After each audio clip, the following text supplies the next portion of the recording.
아파트 시세 전환은 멀고도 험합니다. 이미는 아직이고 아직은 임이다. 그러나 지금의 상황은 저가 매수세가 꾸준히 유입되고 있다. 지금 형국을 말하는 것일 수도 있을 것 같습니다. 자, 여러분들이 저가 매수를 한다. 혹은 지금 매수세 혹은 갈아타기를 한다 해서 가장 큰 호재는 무엇입니까? 가격이 싸다는 거다. 이 세상에서 어떤 재화든 주식이든 부동산이든 여러분들이 거래를 할 수 있는 모든 재화에서 가장 큰 호재는 무엇입니까? 싸다는 겁니다. 싸다는 것만큼 좋은 호재는 없습니다. 가장 악재는 무엇입니까? 가장 악재는 비싸다는 거죠. 그런데 이거를 대부분의 사람들은 반대로 합니다. 그래서 전문가를 믿지 못하는 이유가 무엇이냐? 첫 번째가 상승의 꼭지에서 매수를 확신을 하고 하락의 바닥에서 매도를 확신을 합니다. 이게 바로 전문가예요. 전문가는 이렇게 말할 수밖에 없죠. 상승의 꼭지에서 매도를 해라고 얘기하면요, 구독자 다 떨어집니다. 네, 저처럼 구독자 안 들어와요. 하락의 바닥에서 매수를 하라 그러면은 또 구독자 안 들어오죠. 지금 하락기가 이어지고 있는데 무슨 매수를 하냐? 이런 소리밖에 할 수 없다는 겁니다. 그래서 전문가를 믿지 못하는 이유가 이렇게 되고 대부분의 99% 사람들은 전문가의 말을 따를 수밖에 없다는 것이다. 그리고 주택 리스크 있습니다. 여러분들 주택 리스크는 여러분들 너무나 잘 아실 거예요. 네, 매입 후에 시세 하락이 나타날 수도 있어요. 네, 매입 후에 시세가 올라갈 수도 있습니다. 그러나 매입을 하지 않고 시세가 올라가서 영원히 사지 못하는 리스크, 이것이 바로 뭡니까? 주택 리스크죠. 자, 여기서 지금 가격이 지금 싸졌죠. 가격이 많이 내려와서 가격이 싸졌습니다. 가격 메리트가 생긴 거죠. 네, 그리고 지금 저가 매수가 부는 이유 중에 하나가 이겁니다. 지금 매입하지 않으면은 만약에 시세가 올라간다면 나는 이 주택을 영원히 사지 못하겠다는 리스크가 될 겁니다. 이게 지금 바닥권에서 20%의 사람들이 이렇게 생각하고 있습니다.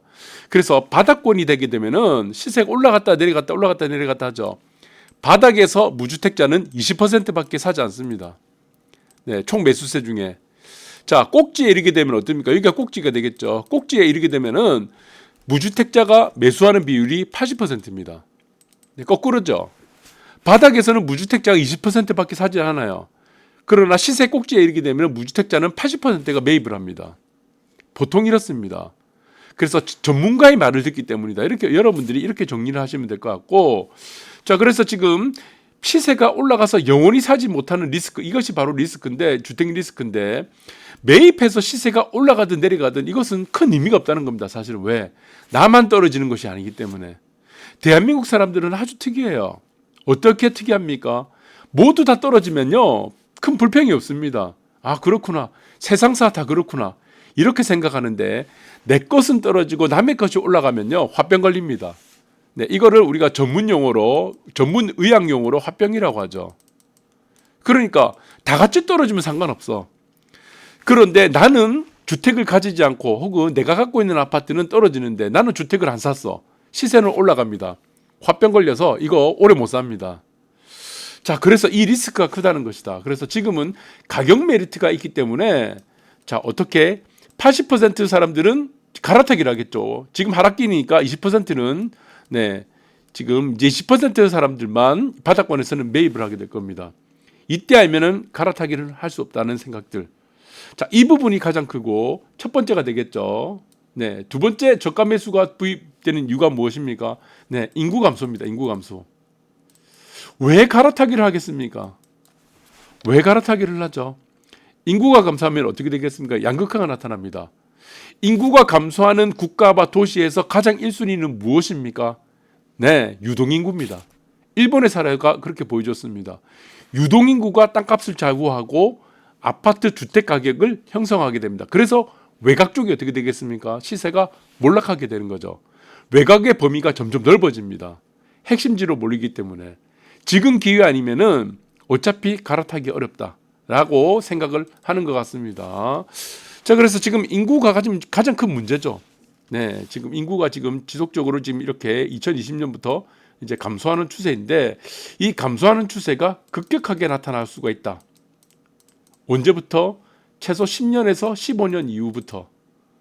네, 이렇게 인구 감소가 급격하게 나타날 수 있기 때문에 이런 인구 감소에 대한 해지, 예, 해지를 하자는 수요들이 나타날 수 있다는 겁니다. 인구가 아무리 감소를 해도 주택 가격은 모두가 떨어지진 않습니다. 네, 그래서 여러분들 도시가 이렇게 있어요. 도시가 이게 도시예요. 처음에 도시가 생성됐을 때는 팽창을 하게 되겠죠. 자, 그 다음에 인구가 늘 때입니다. 인구가 증가할 때 인구가 감소하게 되면 어떻게 되겠습니까? 반대로 수축을 하죠. 중심권으로 수축을 합니다. 그러니까 외곽이라는 범위가 커지게 된다는 겁니다. 외곽의 범위가 넓어집니다. 네, 팽창과 수축은 도시의 팽창은 반대다 이렇게 보시면 되고 서울 아파트 낙폭 줄고 상승이 전망이 늘고 상승 전망보다는 뭐 전망하는 이 수급 지수라든가 이런 건 있겠죠. 자, 이런 데서 지금 이제 대장 아파트 낙폭이 감소하고 있다. 낙폭이 감소한다는 거지 상승으로 전환된 것은 아닙니다. 이거 제가 다 말씀드렸죠. 그리고 집값 내렸으니 갈아타자. 이게 지금 가장 핵심이죠. 지금 지금 아니면 갈아타기 힘들다. 어차피 집을 갖고 있으면은 같이 떨어질 때는 다 같이 떨어지는 겁니다. 똑같아요. 그러나 이 이면에는 무엇이다? 인구 감소에 대한 리스크가 알게 모르게 다 작용하고 있다는 것이다. 한국 사람의 이 약간 여러분들이 말씀드렸던 종특이라고 할 수 있죠. 종특. 인구가 감소하게 되면 양극화가 나타나게 되는데 떨어질 땐 같이 떨어져도 괜찮아. 올라갈 때는 나는 떨어지고 다른 아파트 올라가게 되면은 화병 걸린다. 이것이 바로 대한민국 이 국민들의 한민족의 이 정서입니다. 종특. 그래서 이번 기회에 갈아타는 것이다. 왜? 싸기 때문에, 싸졌기 때문에. 여러분들 이렇게 이해하시면 되고 신축 이제 이거는 어떻게 이동하겠습니까? 상급지가 되겠죠. 일단은 그 다음에 무엇입니까? 네, 신축. 그 다음에 준신축. 그 다음에 어떻게 핵심지에 재개발, 재건축, 제재 이렇게 정리하는 게 맞을 겁니다. 특히 상급지로 간다. 그 다음에 신축, 준신축이 당연히 지금 인기가 좋을 수밖에 없다. 이렇게 보시면 되고 자 이런 요인들의 뒷받침을 하는 가장 근본적인 것들은 무엇이냐? 네, 여러분들이 아까도 말씀드렸지만 자 여기서 보시면 이제 말씀드렸습니다. 이게 3월이라고 했어요. 3월 이후가 되면 제가 0이라는 0% 지금 마이너스권이죠. 이쪽은 플러스권이 되겠고 네, 이게 정확하게 떨어집니다. 그래서 여러분들은 대부분의 사람들이 제가 항상 얘기한 게 이겁니다. 어디까지 올라가느냐? 하수들이 얘기한다고 했죠. 어디까지 내려가느냐? 이렇게 말하는 것은 하수라고 했죠. 하수. 고수는 뭐라고 했습니까? 고수. 네, 언제까지 올라가느냐? 언제? 상승기는 언제까지냐? 언제? 하락기는 무엇이냐? 언제? 언제까지 하락하느냐? 이게 중요하죠. 이게 고점과 저점은 알 필요가 없다는 겁니다. 기간만 알고 있으면 되는 거예요. 그래서 제가 항상 얘기하는 거는 시간을 얘기하는 것이다. 그래서 이거는 3월 이후가 되면 어떻게 된다? 네.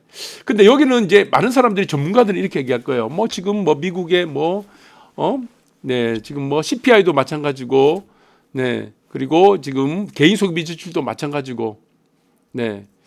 그리고 여러 가지 물가에 대한 금리에 대한 부분들이 우려가 있기 때문에 뭐 더 떨어진다. 이거는 하수들이 하는 얘기입니다. 자, 물건값은 무엇입니까? 결국에는 무엇이죠? 하락. 얼만큼 하락했냐?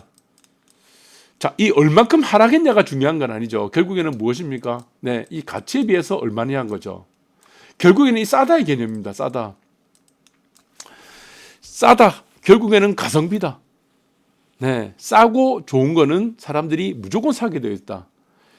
그렇다. 그래서 지금 비싸고 우리는 거꾸로죠. 항상 비싸고 우리가 지금 가성비 좋지 않은 거를 지금 많이 따라가는데 전문가들에 의해서 많이 따라가는 경우가 많은데 자 결국에는 지금의 호조 요인들은 딱 한 가지 요인이다. 그것은 뭐다?